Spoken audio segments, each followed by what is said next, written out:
설교는 주의 이름으로 오시는 이여라는 제목으로 설교하겠습니다. 이스라엘 역사상 가장 위대한 왕이 누굴까? 여러분 아실 겁니다. 바로 다윗입니다. 다윗은 16살에 사무엘 선지자로부터 왕으로 기름 부음을 받았습니다. 그런데 왕으로 기름 부음을 받고 나서 당장 이스라엘 전체 왕이 된 것이 아니었습니다. 사울 왕이라고 하는 그 왕이, 아버지 같은 왕이 다윗 왕을 죽이려고 했습니다. 그래서 쫓기는 신세가 돼서 여기저기 방랑 생활하게 되었습니다.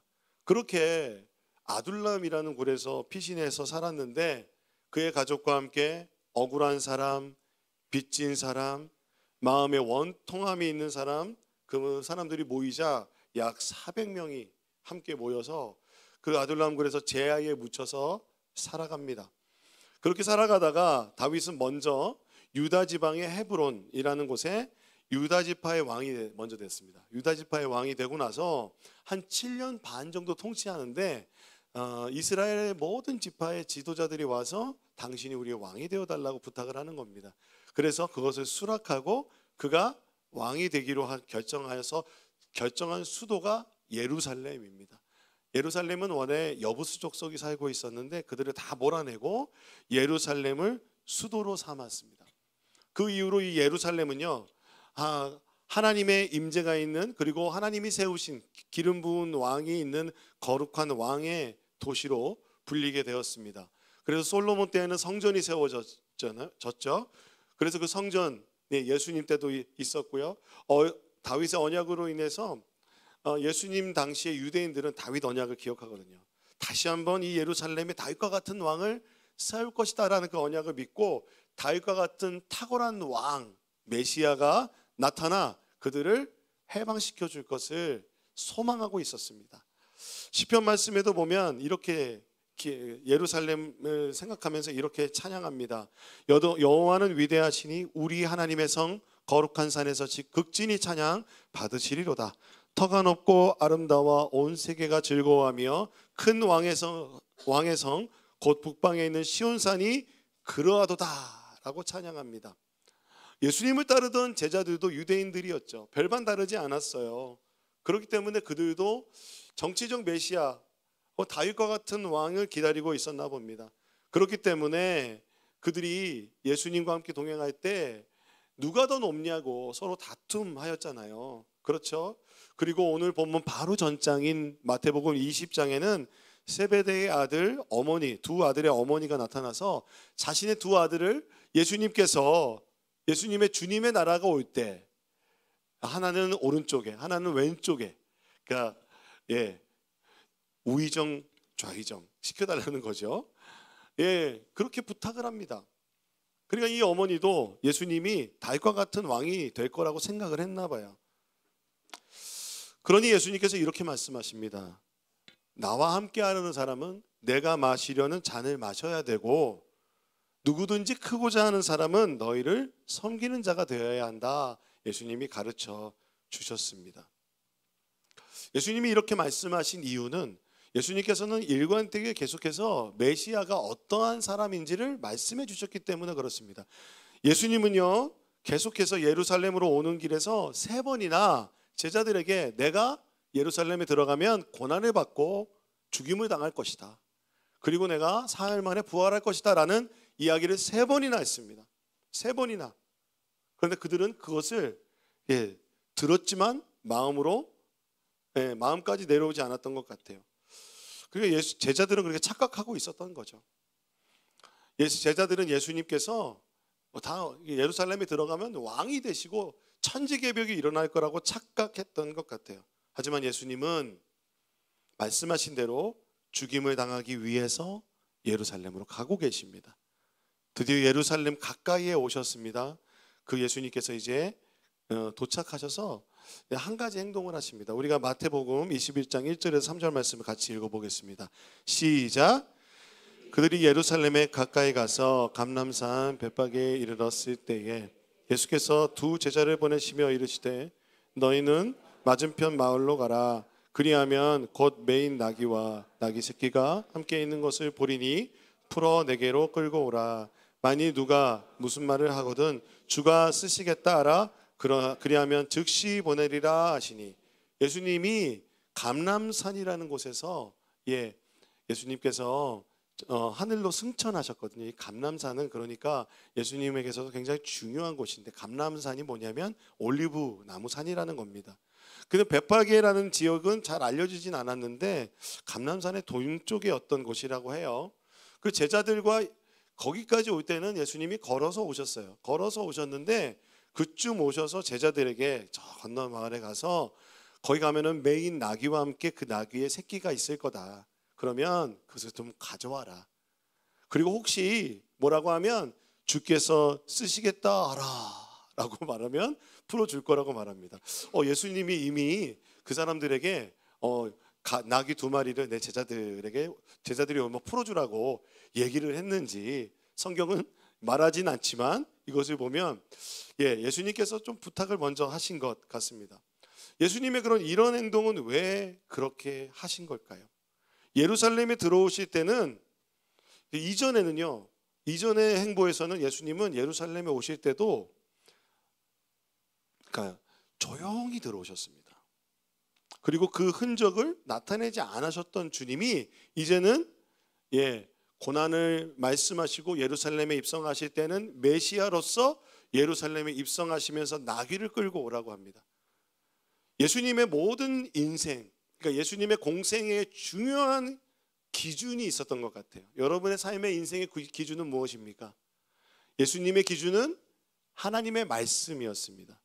그 예언된 말씀을 자신의 부르심, 즉 주님이 이루시고자 하는 그 메시아의 사역을 이루시기 위해서 하나님의 명령에 순종하면서 한 걸음 한 걸음 걸어가셨습니다. 그래서 마태복음 21장 4절 5절에 보면 이는 선지자를 통하여, 그러니까 나귀를 가져오라고 한 게 선지자를 통하여 하신 말씀을 이루고자 함이다 라는 것입니다. 5절에 보니까 시온 딸에게 이르기를 내 왕이 내게 임하나니 그는 겸손하여 나귀 곧 멍에 매는 짐승의 새끼를 탓도다 하라 하였느니라. 이렇게 예언된 말씀을 인용하신 거예요. 그 예언된 말씀은 스가랴 9장 9절이었습니다. 시온에 따라 크게 기뻐할지어다. 예루살렘에 따라 즐거이 부를지어다. 보라, 내 왕이 내게 임하시나니 그는 공의로우시며 구원을 베푸시며 겸손하셔서 나귀를 타시나니 나귀의 작은 것 곧 나귀 새끼니라. 이 말씀을 이루시고자 하는 예수님이신 것입니다. 또한 이 말씀에는 이사야서 62장 11절 여호와께서 땅 끝까지 선포하시되 너희는 딸 시온에게 이르라. 보라, 내 구원이 이르렀느니라. 보라, 상급이 그에게 있고 보응이 그 앞에 있느니라. 그가 오실 때 예루살렘 그 백성들에게 구원이 있겠다라는 것입니다. 그래서 예수님께서는 이 말씀을 이루시고자 나귀를 2마리를 가져오라는 것입니다. 여러분, 나귀 2마리가 있는데 그렇다면 이 말씀을 근거할 때 어떤 나귀를 탈까요? 나귀의 새끼를 탈까요? 어미 나귀를 탈까요? 나귀의 새끼를 탑니다. 다른 복음서에는 어떻게 나오냐면 한 번도 사람을 태운 적이 없는 나귀 새끼라고 합니다. 한 번도 사람을 태우지 않은 나귀 새끼가 사람을 태우면 어떻게 될까요? 난리가 나겠죠. 놀래서 막 소리 지르며 막 난리가 날 겁니다. 그렇기 때문에 어미 나귀와 함께 가면 그 나귀를 진정할 수 있겠죠. 그래서 이 2나귀, 마태는 그 모습을 생생하게 보여주고 있는 것입니다. 이 2나귀라고 하는 것이 결국은 선지자의 말씀을 이루고자 하는 것. 근데 이 선지자의 말씀이 이루어진다고 했을 때 여러분, 유대에 있는 많은 사람들이 이 말씀을 알았을까요? 몰랐을까요? 알았을 거예요. 마태가 기록한 것과 같이 유대 사람들은 알았을 거예요. 근데 그렇게 오는 왕을 왜 기대하게 됐냐면 사실은 다윗이라는 왕이 참 고난이 많았습니다. 그 중에 자기의 아들 압살롬이 반역해서 죽이려고 했어요. 그래서 유대 광야로 쫓겨났다가 돌아올 때 사무엘하 16장 1절 2절에 보면 시바라고 하는 시종이 나귀를 끌고 옵니다. 그래서 이 나귀를 타고 들어왔을 것입니다. 그렇기 때문에 유대 사람들은 이 제자들이 끌고 온 그 나귀에 타고 오신 예수님이 그 모습이 그 벳박에서부터 예루살렘으로 들어오고 있는 예수님의 모습을 볼 때 다윗과 같은 사람이구나, 다윗과 같은 왕 메시아가 들어오고 있구나 라고 생각했을 것입니다. 여러분 생각해 보세요. 예수님이 왕이세요. 왕이 오실 때 성경에 보면 나귀를 타고 온대요. 왜 그렇다고 하죠? 공의롭고 그리고 그분은 겸손하시대요. 구원하시기 위해서 겸손하게 나귀를 타고 온답니다. 여러분 왕이라면 그 예수님의 제자들에게도 멋진 옷을 입히고, 그렇죠? 이제는 예루살렘에 들어갈 때가 됐으니까 멋진 옷을 입히고 다 말을 그냥 준마들을 다 태우고 예수님께서 가장 멋진 그 백마를 딱 타고 말갈기를 휘날리면서 툭툭툭툭툭툭 들어오시면 얼마나 멋있겠습니까? 이렇게 안 하려고 그랬는데 어쩔 수 없이 나. 근데 예수님께서 뒤뚱뒤뚱 새끼 나귀를 타고 나귀 새끼를 타고 들어오는데 사람들이 환호합니다. 다윗 왕이 들어오는 것 같은 거예요. 그러니까 마태복음 21장 7절 9절의 말씀 같이 읽어볼까요? 시작. 나귀와 나귀 새끼를 끌고 와서 자기들의 겉옷을 그 위에 얹음에 예수께서 그 위에 타시니 무리의 대다수는 그들의 겉옷을 길에 펴고 다른 이들은 나뭇가지를 베어 길에 펴고 앞에서 가고 뒤에서 따르는 무리가 소리를 높여 이르되 호산나 다윗의 자손이여 찬송하리로다. 주의 이름으로 오시는 이여 가장 높은 곳에서 호산나. 오늘 찬양했습니다. 호산나 다윗의 자손께 호산나 불러 왕 중의 왕. 할렐루야. 호산나 다윗의 자손이여 찬송하리로다. 주의 이름으로 오시는 이여 가장 높은 곳에서 호산나. 예수님이 왕이라고 그 백성들이 소리치며 외치고 있습니다. 예수님께서 예루살렘에 입성하시면서 이 소란을 일으키시면서 찬송을 받고 계신 것입니다. 근데 예수님 이전에는 그렇게 하지 않으셨어요. 귀신을 쫓아내도 다른 사람에게 알리지 마라, 메시아인 거 알리지 마라, 내 때가 이르기 전에 알리지 마라 말씀하셨고 5,000명을 먹인 오병이어의 사건을 기억해 보세요. 이 오병이어의 사건은 예수님이 왕이 될 수 있는 진짜 결정적인 사건이에요. 정치적으로 보면 이 사건을 입어서 이 배경을 통해서 왕으로 등극할 수 있는 상황인데 예수님께서는 진짜 너무 멋지세요. 아무도 없는 한적한 곳으로 가십니다. 예수님은 그런데 베드로의 그 고백, 신앙 고백, 주는 그리스도시요 살아계신 하나님의 아들이십니다라는 이 고백 이후에 예루살렘을 향하여 다가오고 계십니다. 그리고 그 유대인들의 호산나, 호산나, 가장 높은 곳에서 호산나라고 하는 이 찬양을 받고 계십니다. 그들의 환호가 메시아 왕국, 즉 정치적 메시아 왕국을 기대하는 외침일지라도 예수님은 그 찬양을 받으셨어요. 예수님이 그들의 환호가 어떤 의미인지 모르셨을까요? 예수님 분명히 아셨을 거예요. 그리고 그 유대인들의 환호는 곧 예수님을 못 박으라고 하는 저주의 환호로 바뀝니다. 얼마 되지 않아서, 며칠 지나서 않아서 예수님은 가룟 유다에게 노예의 몸값인 은 30세겔에 팔립니다. 그래서 사내들인 공의회에 서서 신성 모독죄로 정죄받으셔서 로마 총독 빌라도 앞에 서게 되십니다. 유대인들이 하나님 예수 그리스도를 그렇게 왕이라고 찬양하며 호산나, 가장 높은 곳에 호산나 하다가 바라바를 놓아주라, 예수를 십자가에 못 박아라, 예수를 십자가에 못 박아라 라며 저주의 외침을 하게 됩니다. 예수님은 그러나 이미 알고 계셨죠. 3번이나 고난과 저주를 당하실 것과 십자가에 죽게 되실 것을 이야기하신 예수님은 알고 계셨습니다.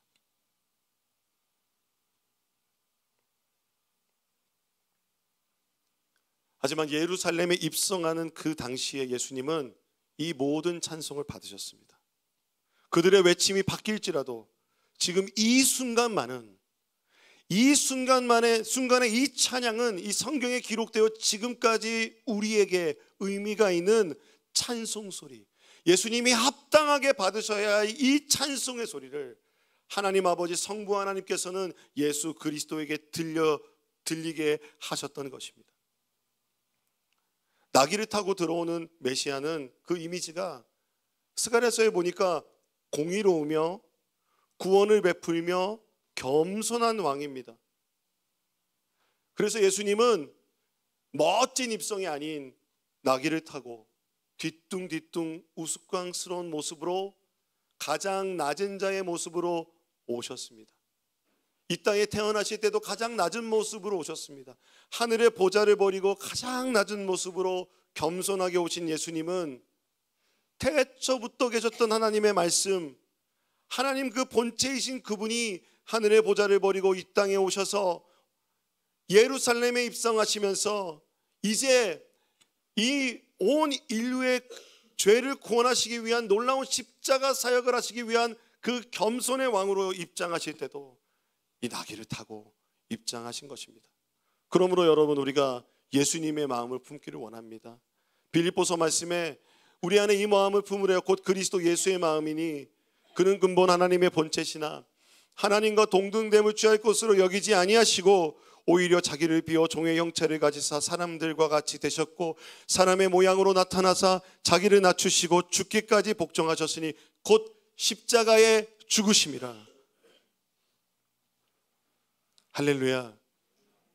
예수님께서 이 땅에 오신 주의 이름으로 오시는 이여 라고 그들이 찬양했던 주의 이름, 하나님의 이름으로 오신 예수 그리스도, 초림의 예수 그리스도는 우리를 구원하시기 위한 메시아이십니다. 우리를 구원하시는 왕입니다. 호산나의 뜻이 뭐냐면요, 우리를 구원하소서라는 뜻인데요, 유대인들은요 이 메시아를 기다리며 이렇게 찬양했습니다. 여호와여 구하옵나니 이제 구원하소서. 여호와여 우리가 구하옵나니 이제 형통하게 하소서. 여호와의 이름으로 오는 자가 복이 있으며 우리가 여호와의 집에서 너희를 축복하였도다 라는 이 찬양이 헬라어로 불려질 때 호산나 우리를 구원하소서, 호산나 우리를 구원하소서라는 신적인 도움을 호소하는 외침이 된 것입니다. 이 6월절에 순례자로 가득했던 그 예루살렘에 오는 사람들은 다 이 마음이지 않겠습니까? 다 기도 제목 하나 가지고 있지 않겠습니까? 다 삶에 어떤 문제가 있지 않았겠습니까? 그 마음에 응어리가 있지 않았겠습니까? 그들의 마음속에 우리를 구원하소서라는 외침이 종려나무 가지를 흔들며, 그들이 꺾었던 나무가지가 종려나무라고 요한복음에 나와 있습니다. 마치 그들이 왕에게 환호하며 왕에게 외치듯이 종려나무 가지를 흔들며 종려나무 가지를 땅에 깔면서 예수님을 찬양하며 높여드리고 있는 것입니다.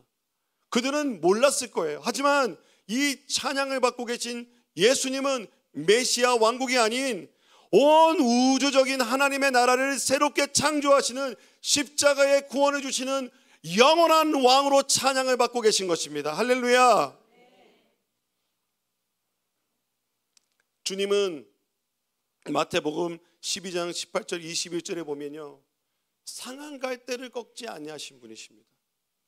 꺼져가는 심지를 끄지 아니하시는 분이십니다. 그 영원한 사랑으로 그 십자가의 길을 걸어가셨습니다. 우리를 살리기 위해서 예루살렘에 입성하신 예수님은 예루살렘에 입성하셔서 이후에 제자들에게 배반을 당하셨습니다. 로마 병정들에게 무참히 빛이 밟히고 무시당하고 고문과 채찍질로 만신창이가 되셨습니다. 더 이상 어떻게 더 낮아질까요? 나귀를 타고 오신 예수님이 더 낮아지셨어요. 왜 그렇게 낮아지셨을까요? 성경은 예수님의 찔림이, 이 아픔이 우리를 위함이래요. 예수님의 상함이 우리의 그 아픔, 우리의 마음의 아픔과 우리의 삶 속에 든 모든 문제와 우리의 육체적인 질병을 위한 것이라 성경을 말씀하고 계십니다. 우리의 허물과 죄악 때문에 우리가 당해야 할 그 고난과 고통과 그 아픔, 징계와 채찍의 맞음을 주님이 대신 당하셔서 우리가 나음을 입었습니다. 예수님은요, 이 모든 것을 감당하시면서 한 번쯤은 억울하다고 말씀하실 수도 있을 텐데 주님은 침묵하셨습니다. 겸손하여 아무 말씀하지 않으시고 그것을 모두 다 받아내셨습니다. 이사야서 말씀해 보니까 그가 곤욕을 당하여 괴로울 때에도 그의 입을 열지 아니하였음이며 마치 도수장으로 끌려가는 어린 양과 털 깎는 자 앞에서 잠잠한 양같이 그의 입을 열지 아니하였도다. 여호와께서 그에게 상함을 받게 하시기를 원하사 질고를 당하게 하셨은즉 그의 영혼을 속건 제물로 드리기에 이르면 그가 씨를 보게 되며 그의 날은 길 것이요 또 그의 손으로 여호와께서 기뻐하시는 뜻을 성취하시리로다. 예수님은 우리의 죄값을 속건제로서 다 치루어 주셨습니다. 사단은 착각했어요. 예수님을 십자가에 못 박으면 이제 그 나라가 끝날 거라고 생각했어요. 하지만 그것은 끝이 아니었습니다.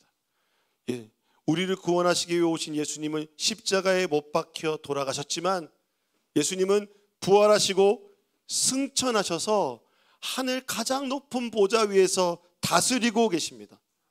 그 나라를 지금 우리에게 주셨고 그 영원한 나라를 회복하시기 위해 다시 오실 것입니다. 성경은 분명히 예수님 다시 오신다 약속하여 주셨습니다. 그러므로 주의 이름으로 오실 예수 그리스도는 다시 오실 왕이십니다. 재림의 왕이십니다. 요한계시록 4장과 5장에 보면 지금 이 순간에도 열리고 있는 벌어지고 있는 그 하늘의 예배를 이야기하고 있습니다. 하늘의 예배 5장에는요 어린 양 예수 그리스도를 찬양하는데요, 한번 우리가 같이 읽어볼까요? 요한계시록 5장 11절에서 14절입니다. 시작.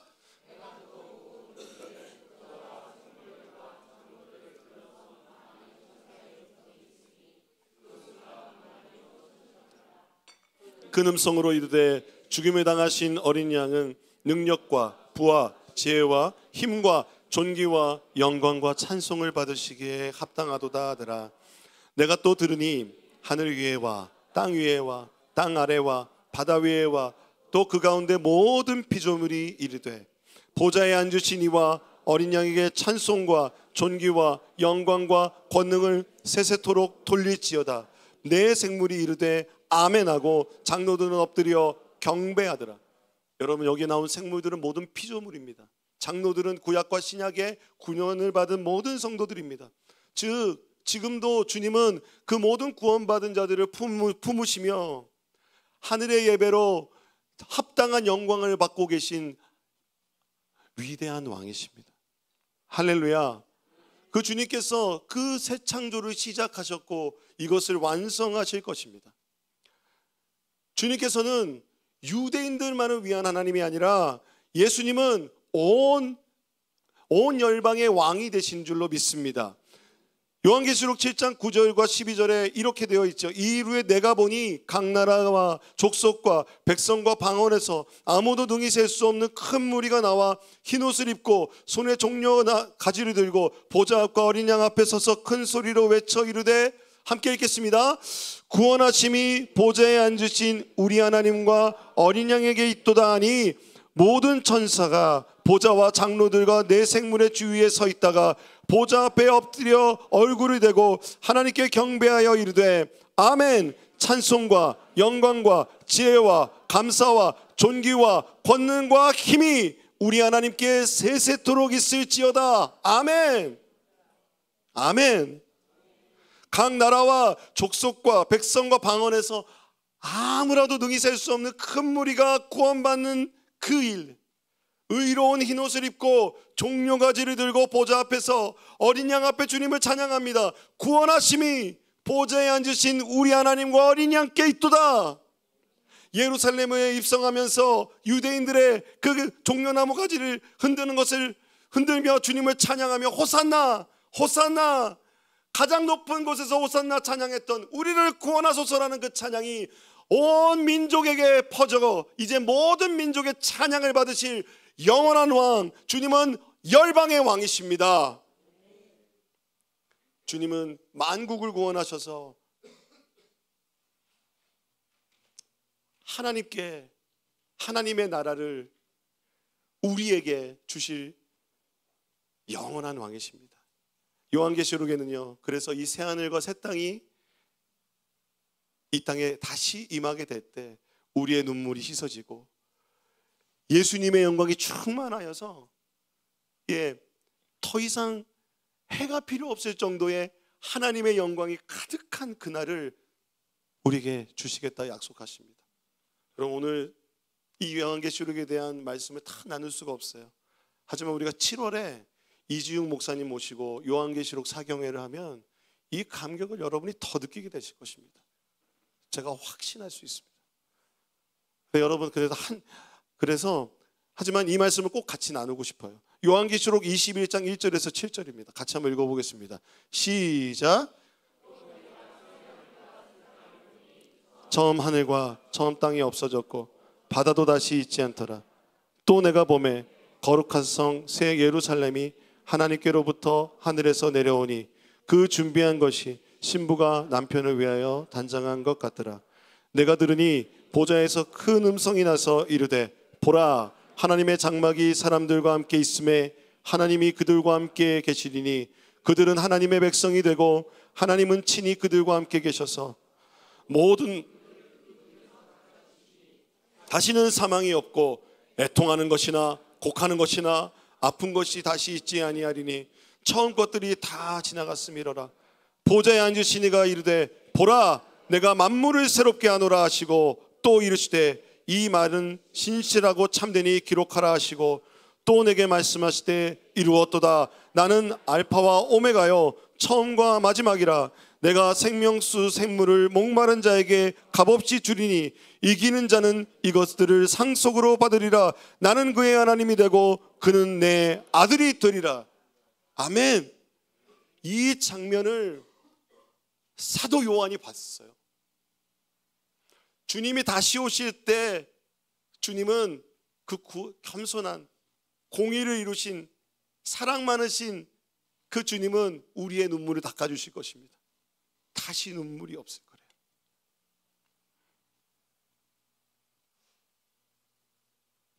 우리가 지금 남모르게 흘리고 있는 그 눈물 닦아주실 주님, 아무도 이해 못하는 그 눈물을 닦아주실 그 주님, 그 주님으로 말미암아 만족하게 되는 그 생명수로 가득한 그날을 보면 사도 요한처럼 외치게 될 거예요. 아멘, 주 예수여 오시옵소서. 마라나타. 아멘, 주 예수여 오시옵소서. 사도 요한이 고백합니다.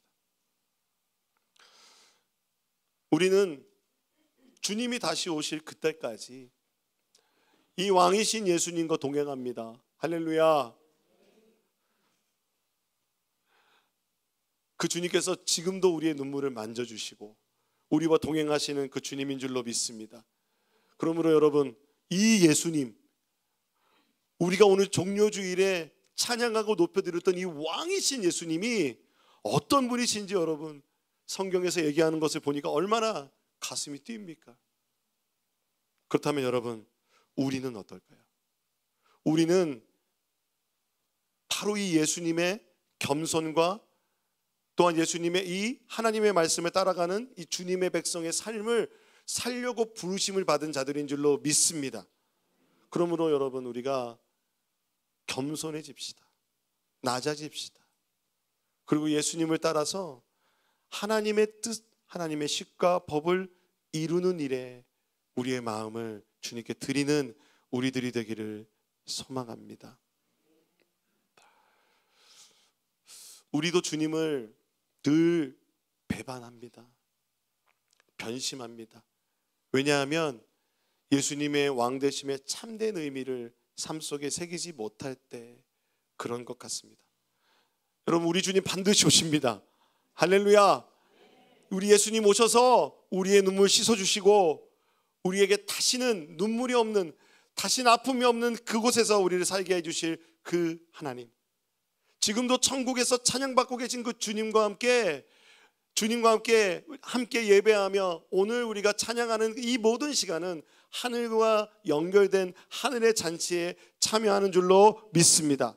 그러므로 여러분, 오늘 우리가 주님의 떡과 주님의 몸과 주님의 피를 우리가 떡과 잔을 대할 때 우리가 모두 예수 그리스도의 한 몸이 되어서 그 주님의 왕되심 앞에 천국 잔치에 함께 참여하는 시간이 되기를 소망합니다.